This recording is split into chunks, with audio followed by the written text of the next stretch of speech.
Hey, what's happening, y'all? It's me coming back at you again with another vid.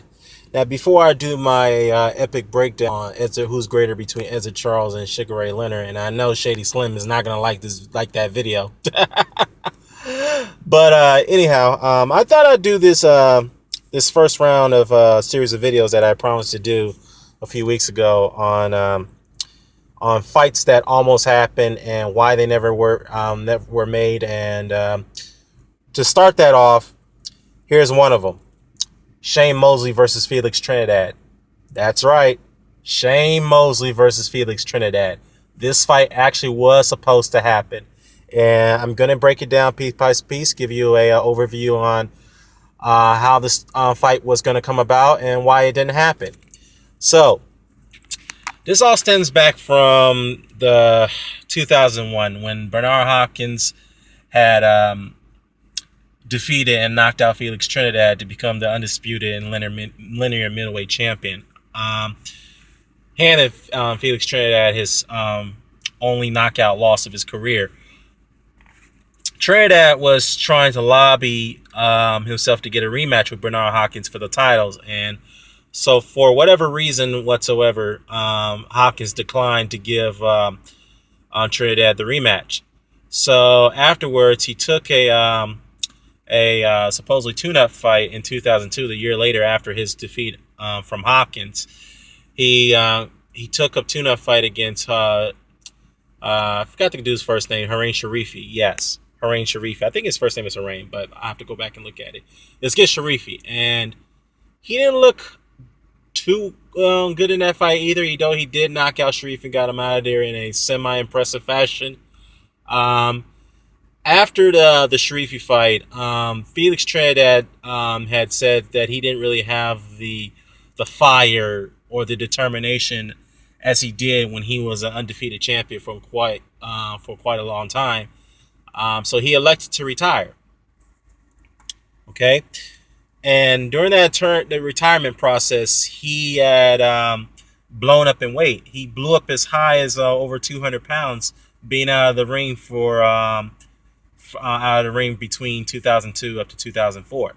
Now, when 2004 finally hit, the rumor mill was circulating that Felix Trinidad was itching to come back and make a comeback into the ring.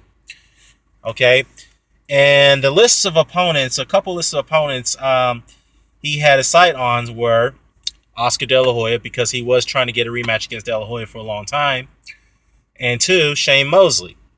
Now, first was Oscar De La Hoya. That was his first option. And for whatever reason whatsoever, that didn't come to fruition. De La Hoya declined to take up on the rematch offer for someone. I believe that has something to do with the fact that De La Hoya was more focused on his promotional company at that point. But, if you look at it, he was still fighting at the same time. So, kind of a bit of a contradiction from De La Hoya right there to say that. But it is what it is. So the De La Hoya rematch didn't come into light. That didn't come to fruition whatsoever.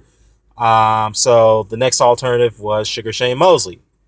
Now, based off the back end of this, and based off the story behind this, Shane Mosley actually did take up the offer to fight Felix Trinidad. They were actually set to go. They came to an agreement. The fight was going to take place, but the only stipulation is that Shane Mosley had to get past his next opponent, which at the time Shane Mosley was fighting at light middleweight, and he was the linear and unified light middleweight champion, and he was coming off a win against Oscar De La Hoya. So, yeah, and then that opponent that he had to face was Winky Wright, the other 154 champion, which is the IBF champion, Winky Wright. Yes, Ronald Winky Wright. And Shane Mosley had the option to go the other route. He didn't have to fight Winky Wright. He could have fought Oscar De La Hoya in a third fight to gain more money, but instead he wanted to do the noble thing and doing the historic thing by facing Winky, give him a shot, because Winky was been avoided for a long time by many top fighters. After that Fernando Vargas fight, many top fighters in the light middleweight division didn't want no part of him. Many guys didn't want to fight Winky. So Shane did the noble thing, gave him a shot, and Shane also wanted to make history to become the first undisputed light middleweight champion. So yeah, I know I'm dragging this on a little bit, but anyhow, Shane had to get past Winky, because if he had got past Winky, he would have got a high career high payday of $10 million to fight Felix Trinidad. So that was the stipulation, and Winky entered the fight as not Winky. Shane entered the fight against Winky as a 3-1 favorite to win the fight. So he had to get past Winky Wright to get that shot at Trinidad. And unfortunately, there were the turns have tabled. Shane got dominated in that fight against Winky Wright, and thus becoming the first and only undisputed light middleweight champion to this date. And Shane Mosley had cost himself a $10 million payday to fight Felix Trinidad. Now, since that fight didn't happen between Shane and Felix, Felix decided to go the other route, and his next alternative was Ricardo Mayorga, which a lot of people were questioning why Felix Trinidad would take a fight like that, because Mayorga was, at the time, at the top of his game. He was in his prime. He was a murderous knockout artist at welterweight, and people picked Mayorga to win that fight because, again, Felix Trinidad was out of the ring 2 years. He blew up nearly 200 pounds. Here's 2004, where he was just getting himself back in shape. So odd makers didn't see him winning that fight. They viewed it as if he was another Joe Louis going up against a young and prime Rocky Marciano, which is Ricardo Mayorga. Now, this is not to say Ricardo Mayorga is Rocky Marciano. Oh, no, that's not what I'm saying.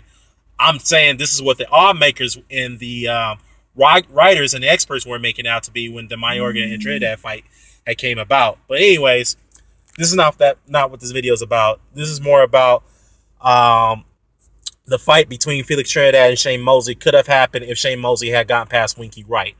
Okay? Now, the question is, what would the fight weight be if he had fought Felix Trinidad? Now, mind you, Felix Trinidad couldn't make 154. So, from my understanding, Shane would have to go up to 160 to fight him, or have fought him at a catchweight or some form. So, yeah. Anyhow, if that fight would have gone down, who do you think would have won that fight? And let me quickly break that down stylistically from a fantasy matchup standpoint. Shane Mosley is not a Ricardo Mayorga. He's a much more better and pedigree fighter than Ricardo Mayorga. Much more technical, and to my honest opinion, punched a little bit harder than Ricardo Mayorga. Maybe the power is about the same, but Shane had throw more leverage, and he was a much more skillful fighter when he came to throwing his shots. And he was a very good inside fighter, and he could use some of his distance, even though he didn't have a long range. But Felix Trinidad, on the other hand, had a range. He did have power, and he was a good inside fighter. So, oh man, this has been a tough one to decide here. Now, given that Felix Trinidad performed very well against Ricardo Mayorga, I just don't see him performing this well against Mayorga if he had fought Shane Mosley. And the reason why I say that is because Mayorga was not a good technical fighter. Yes, he was a very awkward and dangerous fighter, but he didn't have technique, and he had very, very poor defense. He relied so much on his chin to get him through fights, and when he met, and obviously that was the ultimate mistake when he went up against a hard puncher like Felix Trinidad. Then again, Shane was very good. Was a little bit more was a lot better technically, and he had better defense. So, if I had to pick a winner between Shane Mosley and Felix Trinidad, I would have to slightly favor Shane Mosley. Now, again, this is not being biased. This is me looking at another point of view where Felix Trinidad, the reason why he looked good against Mayorga is Mayorga was not that good technically. He was not a good fighter technically, and we see that he didn't do well as a middleweight. So, yeah, that's just my thoughts on it. Just let me know what you guys think about this fantasy matchup and this fight that almost happened, but it could have happened. And if Shane had got past Winky. So let me know what you think would have won this fight. Peace.